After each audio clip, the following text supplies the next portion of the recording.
The nature of the mind is natural clarity. When we try to find its true nature directly, we cannot. It is both clarity and emptiness. When we examine the mind, it is not completely dull or unconscious like a stone. Instead, there is an uninterrupted continuum of clarity. The mind is usually full of thoughts and problems, but when we understand its emptiness and clarity, everything becomes very gentle and peaceful. When we understand the emptiness and clarity of the mind, it becomes gentle and peaceful. So, the text says that the vipassana in the Vajrayana has the nature of bliss. This is what we refer to as the union of bliss and emptiness. The Mahamudra teachings speak of the union of bliss and emptiness, or the non-duality of luminosity and emptiness. In the Satrayana, the study of emptiness involves studying the Prajna Paramita. In the Vajrayana or Tantrayana, the realization of emptiness is accomplished by looking at the mind. Normally, we think the mind is powerful, especially when thoughts and afflictions arise. But when we carefully examine where the mind actually is, we find nothing there, only a state of peace. This state is called great bliss. The great bliss is the supreme peace of nirvana that transcends the notion of time. This is why nirvana is described as permanent, blissful, self, and pure.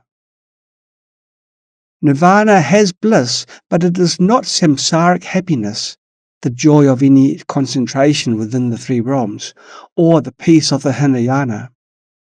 The nirvana of the Hinayana cannot be called permanent, blissful, self, and pure. The Tantric teachings also explain that when the mind reaches the utmost peace, it abides in great bliss. Of course, it is not the happiness we imagine, but an extremely tranquil state, free from suffering, afflictions, obstacles, and cognitive obscurations.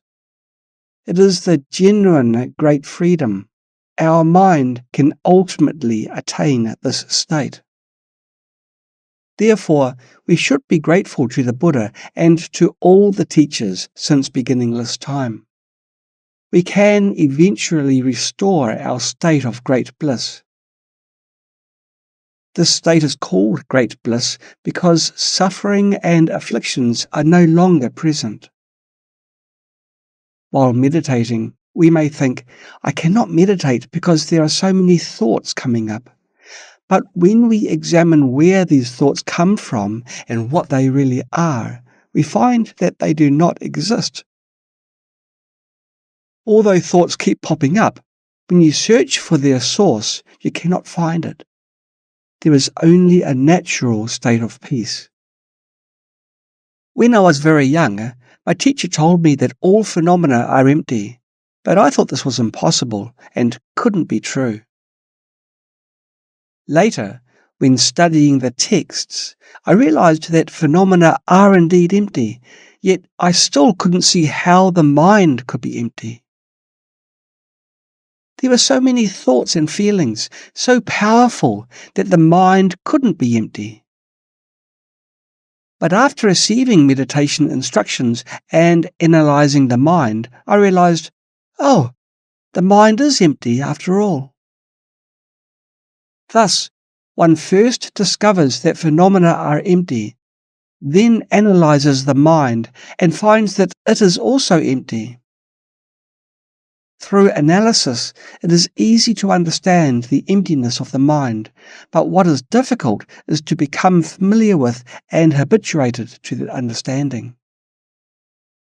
We should familiarize ourselves with this insight through repeated practice.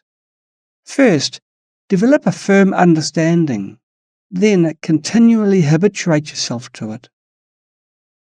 merely analysing the mind to see that its nature is empty is not very beneficial. Even if you understand the emptiness of the mind through analysis, it does not bring great benefit.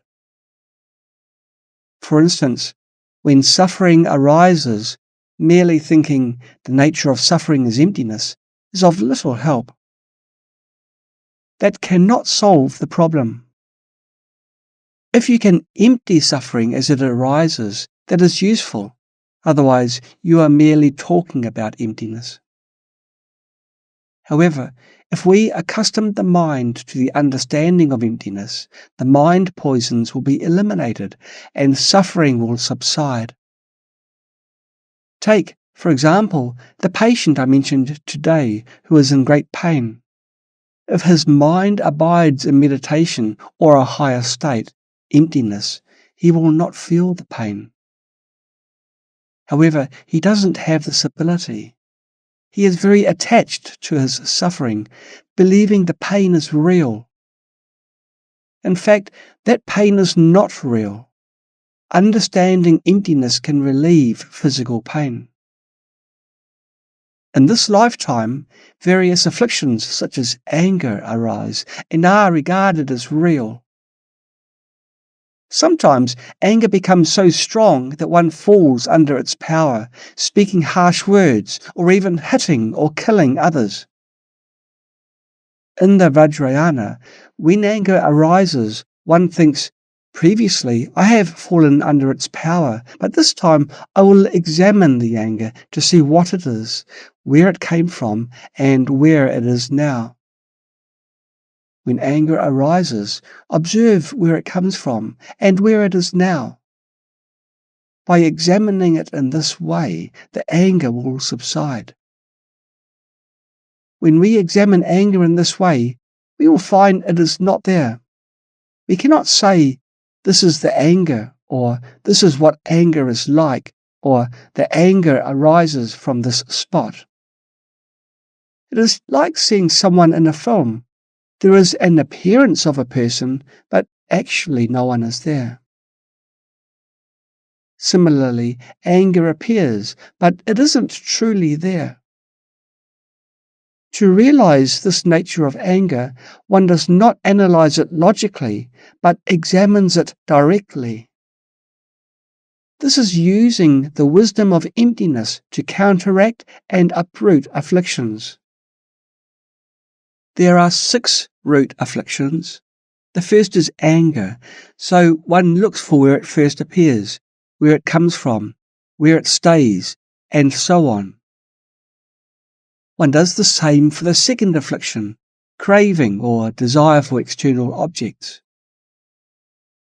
The third affliction is ignorance, and the fourth is pride. The fifth is doubt, which can take a positive or negative form. The sixth is the wrong view, which means believing in and clinging it to a self. These are the 6 root mind poisons as described in the commentaries. Regarding each of these, one looks for where it first appears, where it dwells, and where it goes. This is analytic meditation through which one realizes the nature of the mind poisons. With this realization, one rests the mind in it. In this way, one realizes the emptiness of things, often described as the union of emptiness and knowledge. This knowledge is clarity, an activity that has no actual true nature because it is emptiness itself. It is just a function, but not an actual thing. Clarity is like a quality or attribute, but there is no basis for that quality. There is a process of knowing, but no knower who knows. Atisha, in his meditation instructions, said that we usually regard the mind as a combination of past, present, and future thoughts. We put these together and consider that to be the mind. If we analyze it, however, we find that past thoughts no longer exist. They have gone and are no longer there. Future thoughts have not yet arisen, so they are naturally empty. Hence, what we have is just the present, which is a very brief period of time. Examining the present mind is very difficult because we find nothing there with any colour, shape, form, or inherent nature. Thus, the present mind is not really anything either, and is also empty.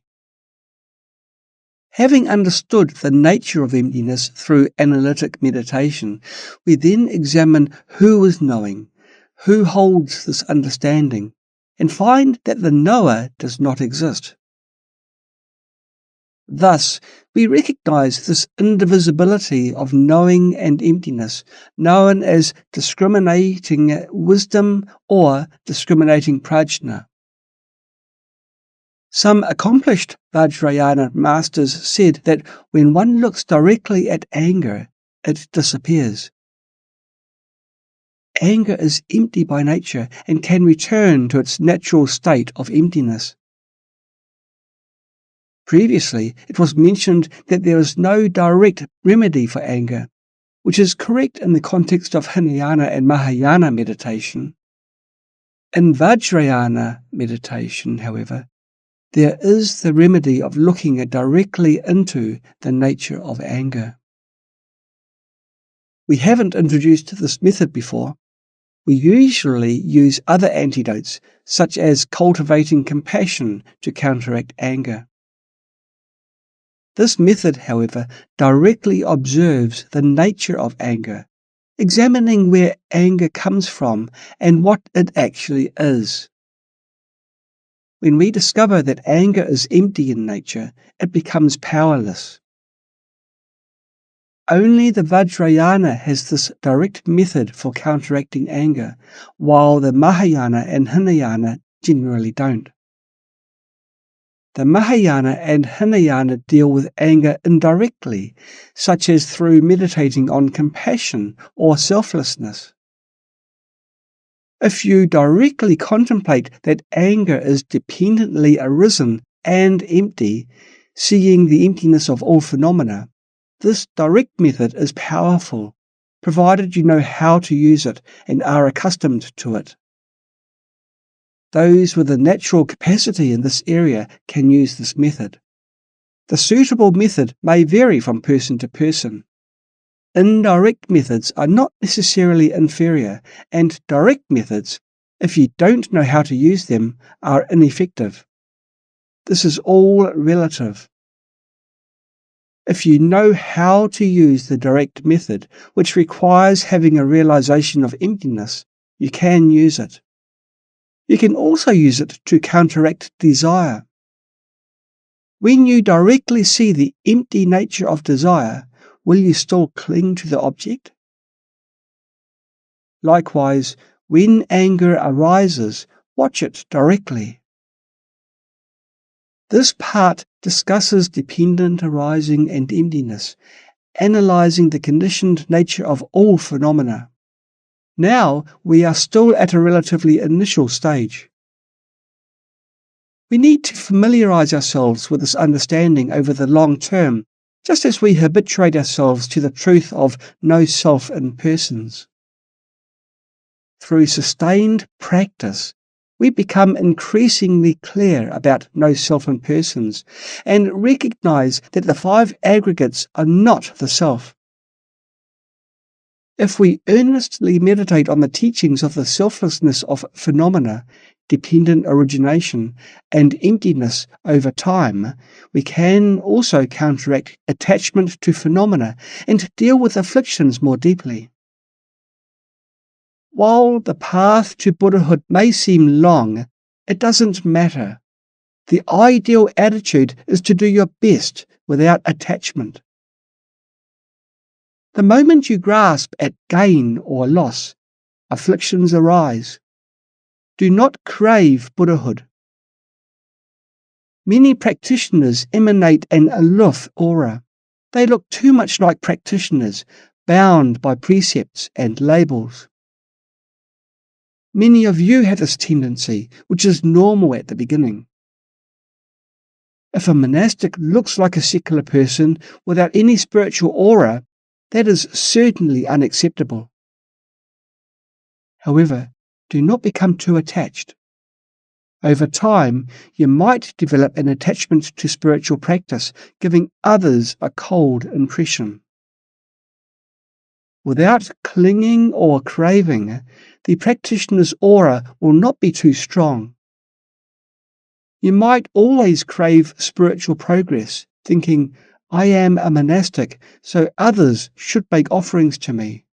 I practice well, uphold the precepts properly, and have good meditative stability.